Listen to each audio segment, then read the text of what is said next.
আপনাদের একটা জিনিস দেখাই, বাসি মুখে পিঠে পুলি খাওয়ার কথা। সরু চাকলিটাকে সুন্দর করে গোল বানানোর জন্য এই খুন্তিটা আমি অ্যামাজন থেকে কিনেছি। রাইস কুকারটা চালিয়ে দিয়েছিলাম ভুল করে। এর আগের দিন দেখুন কি কাণ্ড হয়েছে। রাইস কুকারের কয়েলটা গরম ছিল, তার মধ্যেই তারটার গুটিয়ে রেখে দিয়েছি। ওমা, পরের দিন বের করে দেখি এই তারের এখানকার চলটা এতটা উঠে গেছে। এটা ভালো করে ঠিক না করলে যখন তখন কারেন্ট খেয়ে দাঁড়িয়ে যাব। 6:30টার সময় অ্যালার্ম দেওয়া ছিল। বাবা, ঘুম থেকে ওঠার কি তাড়া! 6টায় ঘুম ভেঙেছে, 6টা দিয়েই উঠে পড়লাম। যে কটা সোয়েটার আছে বের করে গায়ে না দিলে পরে আফসোস হবে। যে দেখো, কিনেছি অথচ গায়ে দিলাম না। ঘরের লোকেরও চোখে লাগবে, গায়ে যখন দাও না কেন কেন। আরে ভাই, শীতই তো পড়ে না। ভাবি তো কত শীত পড়বে, সবার মতো শীতের পোশাক পরে সেজে গুজে ঘুরে বেড়াবো। এখন কপাল হয়ে গেছে অন্যরকম। গরমকালে পোড়া গরম, শীতকালে শীত নেই, বর্ষাকালে 2-1 দিনের বৃষ্টি। বুঝছো বাবা, আবহাওয়ার ইতিহাস পুরো বদলে গেছে। আজকে পপুর পরীক্ষা শেষ হয়ে গেলে পরপর কয়েকদিন কলেজ ছুটি থাকবে। একটু দেরি করে ঘুম থেকে উঠলেও কিছু যাবে আসবে না। আর আজকে সেরকম ঠান্ডাও নেই, ঘুম হয়ে গেছে অনেকক্ষণ আগে। শুয়ে থাকলে শুয়ে থাকাই যেত, এখনো কেউ ওঠেনি। এই তো আমি 1 মগ উষ্ণ গরম জল নিয়ে বসলাম, এবারে সব একে একে উঠবে। আজকে অনেক কাজ রয়েছে, আগামীকাল পৌষ সংক্রান্তি। রান্নাঘর ধুয়ে মুছে তবেই কালকে পিঠে পার্বণের আয়োজন করা যাবে। মানে আমাদের মধ্যে সেরকমই নিয়ম রয়েছে। পৌষের ওষুজ ওঠা যাকে বলে, সেই ওষুজ ওঠার মতো ধোয়াধুয়ি চলবে। আপনাদের কাদের কাদের মধ্যে এরকম নিয়ম আছে বলবেন। আর মূলো খাওয়া যাবে না, তা কাল রাতে ইন্দ্রকে বললাম, জানিয়ে দিলাম। অজ্ঞান হয়ে পড়ে রয়েছে গো। এই দেখুন, প্রথমবার শশাটা কাটলাম, তিতা। আমি যখনই শশা কেটে স্যালাড বানাই 1 টুকরো মুখে দিয়ে দেখি ঠিক আছে কিনা। মানে কপাল দিয়ে কেউ দাঁত বের করে রয়েছে।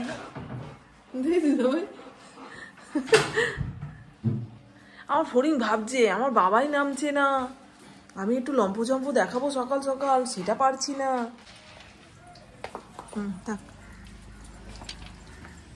টাটা। বাবা,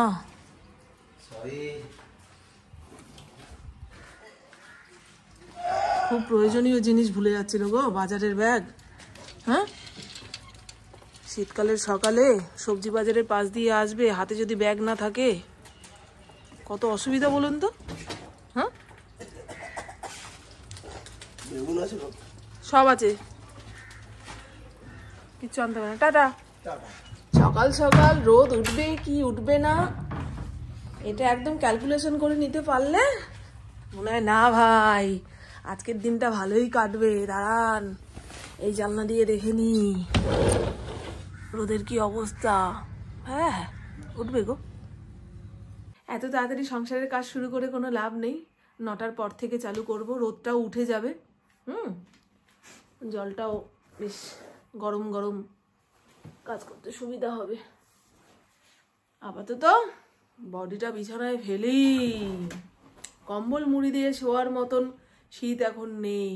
তবুও আমি আর ফড়িং, আসো মা, আসো আসো আসো। কম খাটনি বলুন তো। হ্যাঁ, সকাল সকাল সবার সঙ্গে ঘুম থেকে উঠে পড়তে হচ্ছে। হ্যাঁ মা, খাটনি পড়ে যাচ্ছে না? ও, আজকে 2 টুকরো চিকেন বেশি দেবো। হ্যাঁ মা, খুব খাটনি গো। আর এখন ঘড়ির কটা বাজে বলুন তো? পরিষেবা দাও তো। এখানে একটা কি হয়েছে ফড়িংয়ে জানেন, ছোট্ট একটা গোটা টাইপের হয়েছে। পুকুকে বলতে হবে, পুকু দেখ তো এই জায়গাটা কি হয়েছে। আমি কয়দিন ধরে খেয়াল করছি, সকালে ঘুম থেকে ওঠার পরেই না মুখটা তিতা হয়ে থাকছে। মনে হয় কেউ জোর করে চিরতার জল খাইয়ে দিয়েছে। তারপরে মাথা যন্ত্রণা শুরু হলে সে আর সারাদিন থামছে না। কেন গো? আপনাদের কি কারোর এরকম হয় যে ঘুম থেকে ওঠার পরেই মুক্তিটা? আজকে এই কৌটোটার অনেক কিছু ফেলবো, প্রভু থাকলে না ছোঁয়া যায় না, সব কিছুই দরকার।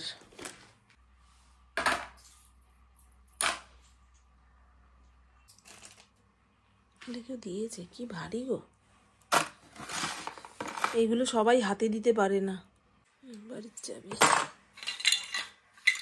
আর বেশি ফেলা যাবে না, খোঁজ পড়লে না বলবে এই যে তোমার কাজ, সব কিছু ফেলে দিতে ইচ্ছা করে। এবারে রান্নাঘরের জানলাটা পরিষ্কার করব। এক সপ্তাহ অন্তর অন্তর ব্রাশ দিয়ে ঘষে নিতে পারলে এই তেল ছিটে ভাবটা থাকে না, কিন্তু আলিস্য লাগে তো। একটা বাটির মধ্যে কলিন নিয়ে এই ব্রাশটা যে আছে, ব্রাশটাকে 2-3 বার করে চুবিয়ে, এই দেখুন বুঝলেন, খুব সহজেই পরিষ্কার হয়ে যায়।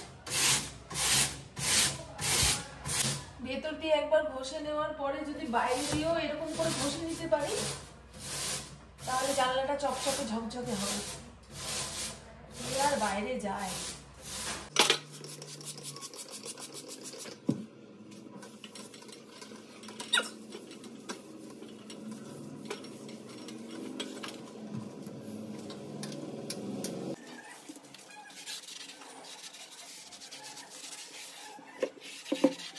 আজকে ঠান্ডাটা একটু কম আছে বলে এত জল ঘাটাঘাটির কাজ করতে পারছি। তবে রোদটা উঠছে না জানেন। সকালে আকাশ দেখে মনে হয়েছিল যে আজ রোদ উঠবে। ইন্দ্র কখন বাজার থেকে আসে কে জানে। যদি মাছটা জানে, সেগুলো ধুয়ে স্নানে যাব। এখন নিচের ঘর মুছবো, আজকে আর ওপরের ঘর মোছা হবে না। ঘড়ির কাঁটা 9:30 ঘর পেরিয়ে গেছে।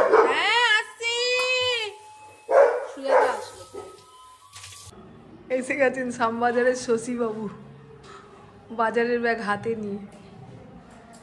যতক্ষণ না ব্যাগটা দেখছি আমার মনে শান্তি নেই যে কি থেকে কি আনবে না আনবে।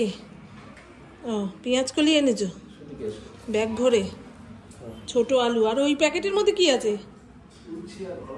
ও ঠিক আছে, আজকে নিচের ঘরটা মুছে রাখি, কালকে ওপরের ঘর সিঁড়ি সমস্তটা মুছে নিলেই ব্যাস। পৌষ সংক্রান্তির ঝাড়া পোছার কাজ কমপ্লিট। এই পাখাটাও ঝেড়ে নিয়েছি, এই ঘরের দেওয়াল ঝেড়েছি। আজকে যা ধুলো ঘাটাঘাটি করলাম দেখুন না, একটু পরেই হাঁচি কাশি শুরু হবে। ও গিয়ে আজকে সকাল থেকে এতগুলো কাজ করেছি, রান্না বান্না কম রাখবো। ইন্টুকে জিজ্ঞাসা করি গরম গরম সেদ্ধ ভাত বানালে খাবে কি না। রাতে অন্য কিছু করব। কড়াইশুঁটি এনে রেখেছে। আমার পুপুর সকালে কলেজ থাকলে রাতের দিকে ভারী কিছু রান্না করা যায় না, খেলেই নাকি অসুবিধা হবে। বোঝো, শীতকালে একদিন কড়াইশুঁটির কচুরি না খেলে চলে। আবার ছোট আলুও এনেছে, সব তো ধুয়ে ধুয়ে 4 হয়ে যাচ্ছে গো। তার মানে আজ রাতে কড়াইশুঁটির কচুরি করলে মন্দ হবে না। শীতটা তো পড়ছে না, কনকনে শীতে দেখবেন আগুনের সামনে দাঁড়িয়ে রান্না করতেও ভালো লাগে, আর তেল মশলার রান্না খেতেও ভালো লাগে। এ মা, এই কি হলো গো?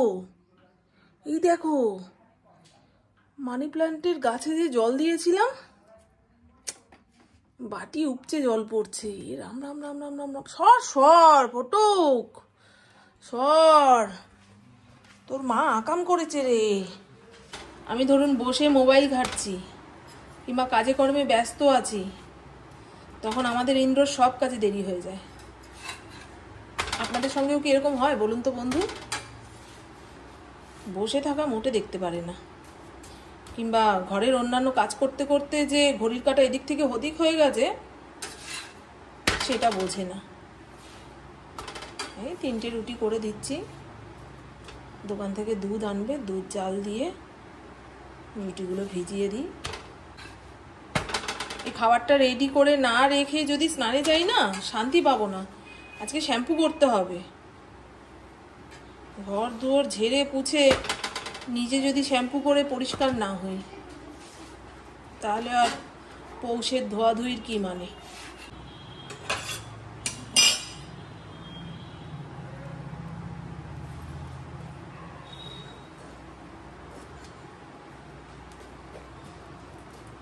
আর এই তো ইন্দ্র সবে মাত্র খেয়ে দিয়ে বেরোলো, আমিও ঠাকুর পুজো দিয়ে এসেছি।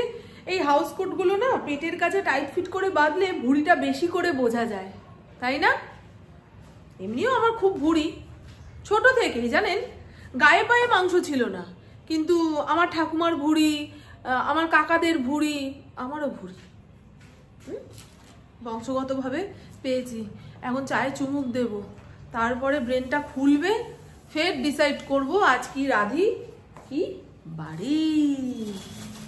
কতগুলো উচ্ছে এনেছে, শুকনো কাঠ, ওই বাজার ওঠানোর পরে সেই ফেলে দেয় না সবজিগুলো, সেই টাইপের। এখন এই নিয়ে চেঁচামেচি করতে পারি না। শীতকালে উচ্ছে খুব একটা পাওয়া যায় না, উচ্ছে তো উঠবে বসন্তকালে, গরমকালে, প্রত্যেক দিন তিতা খাও তিতা খাও। আমি আবার ওই ছোট ছোট উচ্ছের তিতাটা সহ্য করতে পারি, আর বাদ বাকি সব তিতা আমার কাছে বিশেষ সমান, ভালো লাগে না, তাও খেতে হয়। দুটো কাঁচকলা এনেছে, এই দিয়ে ওই শুক্তো নামের কোনো একটা তরকারি জবথব করে রেঁধে রাখি, কারণ পুবু এই সমস্ত খায় না। মাছের ঝোলে আগে উচ্ছে দিতাম, জানেন, খান আপনারা? উচ্ছের একটা সুন্দর গন্ধ রয়েছে, সেই গন্ধটা ঝোলের সঙ্গে মিলেমিশে যেত, ভালো লাগতো। শ্যাম্পু করেছি। আগে আমার চুলগুলো এরকম চাউমিনের মতো গুটিয়ে গুটিয়ে যেত, আর এখন ফ্যাসটা ফ্যাসটা হয়ে থাকে। ছোটবেলার কথা বলছি, তখন চুলটা সুন্দর ছিল, কোচকানো হলেও ভালো লাগতো, কিন্তু এখন না চুলের যত্ন নিতে পারছি, তার উপরে তো থাইরয়েড রয়েছে, সামনের চুল উঠে উঠে পুরো ফাঁকা। যেটুকু আছে সেটুকু যত্ন করতে হবে, জানেন তো? টাক থেকে চুল পড়ে গেলে আর কিছু করার থাকবে না। যতই দামি শাড়ি পরি, যতই ভালো মেকআপ করি, নিজের জিনিস যতক্ষণ নিজের আছে ততক্ষণই সুন্দর। দাঁত যতই বাঁধিয়ে নিন পড়ে যাওয়ার পরে, সেই আগের মতন সৌন্দর্য কি বাদ দিন। চা ফুটতে ফুটতে একদম শুকিয়ে গেল, চাল ঠাল ধুয়ে রেডি করতে করতে ভাবি হাতে সময় আছে, এটা করে নি ওটা করে নি, ব্যাস চা যায় শুকিয়ে। গ্যাসের নিচে দুটো প্লেট না দিলে ফ্যান করে ভেসে যাবে। এ মা, এ কি খাবো গো, চরণামৃত। হ্যাঁ গো, জিভে দিয়ে মাথায় ছিটিয়ে নিতে হবে। কি বলুন তো, হ্যাঁ, সকালের উপোসটা ভাঙবো, ভাবলাম হাফ কাপ চা হবে, কোথাকার কি পান্তাপাতি কি, চলো, কিচ্ছু করার নেই, এ নিজের দোষে হয়েছে। পুকুর কারণে যদি চা শুকিয়ে এইটুকু হয়ে যেত না, দেখতেন কতগুলো কথা শোনাতাম। নিজের দোষ কার ঘাড়ে চাপাবো। অন্যদিন দরজার দিকে মুখ করে বসে থাকে, আজ কিভাবে শুয়ে আছে দেখুন। সারাদিনে রোদ উঠলো না, সকালের দিকে তো অত শীত করছিল না, এখন বেশ ঠান্ডা লাগছে। খেয়ে দিয়ে একটু রোদে বসতে পারলে ভালো হতো, কিন্তু রোদ কোথায়, আমার খাওয়ান দাওয়ান শেষ হতে হতে ওইটুকু রোদও চলে যাবে। তো চলুন আজ কি রান্না বান্না করলাম। বাবা, এক পদে রান্না, তার সঙ্গে আবার বান্না যোগ করছি। এই হলো শুক্তোর তরকারি, দারুণ হয়েছে দারুণ হয়েছে। ভেবেছিলাম ছ্যাঁতপ্যাত করে রান্না করব, কিন্তু এত টেস্ট হয়েছে, ইন্দ্র খেয়ে খুশি হয়ে যাবে। প্রায় সব কিছুই দিতে পেরেছি, মশলাপাতিও দিয়েছি। এর মধ্যে ধোকার বড়া রয়েছে, কালকে ধোকার তরকারি বানিয়েছিলাম, কিছুটা ধোকা রয়েছে, এটা গরম করে নেব খাওয়ার সময়। আর এর মধ্যে ডাল সেদ্ধ রয়েছে। ইন্দ্র যদি বলে এটা সোমবার দিয়ে দাও তো দেব, যদি বলে না সেদ্ধ অবস্থাতেই খাবো তো এইভাবেই খাবে। এখন ঘড়ির কাঁটা 1:30টার ঘরে, একটু পরে ফড়িংকে খেতে দেবো, আমিও খাওয়া দাওয়া সারবো। আর ইদানিং একাদশী, পূর্ণিমা, অমাবস্যা আসলে আমার গা হাত পা যে কি পরিমাণে চাবায়, মনে হয় এক্ষুনি জ্বর আসবে। আপনাদেরও কি এরকম হয়? একটু বলবেন তো, আমার খালি মিলিয়ে দেখতে ইচ্ছা করে যে আমার যেটা হচ্ছে 1% মানুষেরও কি এরকম হয় নাকি। সুজাত আজকে বাসন মাজতে এসেছিল, সেও বলছিল যে বৌদি কি গা হাত পা চাবাচ্ছে, মনে হয় এক্ষুনি জ্বর আসবে। কাল পুকুর এক বান্ধবী ফোন করেছে, সেও বলছিল। আর এই পূর্ণিমাটা তো মারাত্মক, কালকে মকর সংক্রান্তি, কুম্ভের মেলা, মহাকুম্ভ। মহাকুম্ভ খুব বিশেষ একটা দিন। সমুদ্র মন্থনের পরে যখন অমৃতর কুম্ভটা উঠেছিল, অমৃতর কলসিটা উঠেছিল, তখন দেবাসুরের লড়াই লেগে গেছে, কে পাবে কে খাবে। তখন দেবতারা ভাবলো না, ওষুধদের দেওয়া যাবে না, তাই দেবরাজ ইন্দ্র তার ছেলে জয়ন্তকে বলেছিল, যাও এই অমৃতর কলসি নিয়ে তুমি পালাও। অমৃতর কলসি নিয়ে পালাতে পালাতে সে মর্তলোকে এসছিল। তা মর্তলোকে 4টে জায়গায় ওই কলসি রেখে উনি বিশ্রাম করেছিলেন। সেই 4 জায়গাতেই কুম্ভের মেলা হয়, মহাকুম্ভ, অর্ধকুম্ভ। হ্যাঁ, আমার বাবার মুখে এই গল্পটা শুনেছি। পুরোটা ভালোভাবে শুনলে আপনাদের বলতে পারতাম, একটুখানি সার্চ করে দেখবেন। আবার ওই অমৃতর কলসি থেকে কয়েক ফোঁটা অমৃতও নাকি পড়েছিল এই প্রয়াগে, তারপরে আর কোথায় যেন, দাঁড়ান দেখেছেন, ভুলে যাচ্ছি। হ্যাঁ, এখন সময় সন্ধে 6টা। কুকু উত্তরপাড়া স্টেশনে এসে ইন্দ্রকে ফোন করেছিল, ইন্দ্র সঙ্গে সঙ্গে আনতে দৌড়ালো। 10-15 মিনিটের মধ্যে চলে আসবে। এসে যদি বলে মা ভাত খাবো তো কিছু ভাজাভুজি করতে হবে, আর যদি বলে মা চা খাবো তো চা বসাবো। ইন্দ্র ঠাকুর ঘরে সন্ধ্যা পুজো দিয়ে গেছে, কিন্তু এখন নিয়ম করে নিচের ঘরে একটু ধুনো দিতে না পারলে না, সে রান্না বান্নার যে গ্যাস গন্ধটা সেটা মনে হয় ঘর থেকে বেরোয়নি। খই আনতে হবে না, চিড়ে আছে, মুড়ি আছে, তুমি শুধু একটুখানি দই নিয়ে আসবে, নতুন গুড় নিয়ে আসবে। কাল সকালবেলায় ব্রেকফাস্টে আমাদের ওই খেতে হয়, নতুন গুড় দিয়ে দই খই চিড়ে মাখা, সেই জন্যই বলছি। না না, খই আনতে হবে না, আমার খইটা দেখলেই না আমার ইদানিং কি হচ্ছে বলো তো। রাধে রাধে বলো। হ্যাঁ, রাধে রাধে। আর ওই যে পাটালি গুড় আনবে, গোল গোল যে গুড়গুলো আছে, হ্যাঁ 2-3টে আনবে। কালকে পায়েসও করতে হবে। ঠিক আছে, কালকে আর বেশি কিছুর নেব না, পায়েস করব, সরু চাকলি করব। হ্যাঁ, যাও। দুপুরে খাবো না। দুপুরে কোথায় খাবে? ও বাবা, কলেজে যখন যায় সকালে স্নান করে বেরোতে পারে না অত ঠান্ডার মধ্যে, এসে একদম শ্যাম্পু ট্যাম্পু দিয়ে পরিষ্কার পরিচ্ছন্ন হয়ে বসলো। ততক্ষণে আমি 2 কাপ চা বানিয়ে আনলাম। চা খেতে খেতে মামের যত রকম গল্প ছিল সমস্ত কিছু সেরে নিয়েছি। জিজ্ঞাসা করলাম, কিরে কড়াইশুটির কচুরি করব, আজকে তো বেশ ভালো ঠান্ডা, উনানের পাশে দাঁড়িয়ে রান্না করতে ভালো লাগবে। বলছে না মা, আর সারাদিন পেটে ভাত পড়েনি, তুমি একটু গরম গরম ভাত বানাও। তাই গোবিন্দভোগ চাল ধুয়ে রাইস কুকারে রেডি করে রাখলাম। গোবিন্দভোগ চালের ঝরঝরে ভাত, সঙ্গে লাল লাল করে আলু ভাতে আর বেগুন পোড়া, সঙ্গে যদি একটু ঘি ভাতের মধ্যে ফেলে দিতে পারেন, খেয়ে দেখবেন, দারুণ লাগে, দারুণ লাগে। চলুন বন্ধু, আমার বকবক আজকের মতন এইটুকুই। আপনারা সবাই খুব খুব খুব ভালো থাকবেন, নিজের শরীরে খেয়াল রাখবেন, সুস্থ থাকবেন, আর অল টাইম স্মাইল করতে হবে। টাটা, খুব ভালো থাকবেন। উল্কাটা বোনা শিখি, ইউটিউব দেখেই শিখবো। লাইটগুলো বন্ধ করে দিয়ে আসলাম না গো, দেখেছেন? উল বুনতে পারি বা না পারি, কত কালারের উল কিনে জড়ো করেছি। হ্যাঁ, এগুলো আজকের কবের, হঠাৎ হঠাৎ মাথায় চাড়া দেয়, এটা শিখবো সেটা শিখবো। সেলাইয়ের কাজ বড় ধৈর্যের গো, ধৈর্য না থাকলে কিছুই হবে না।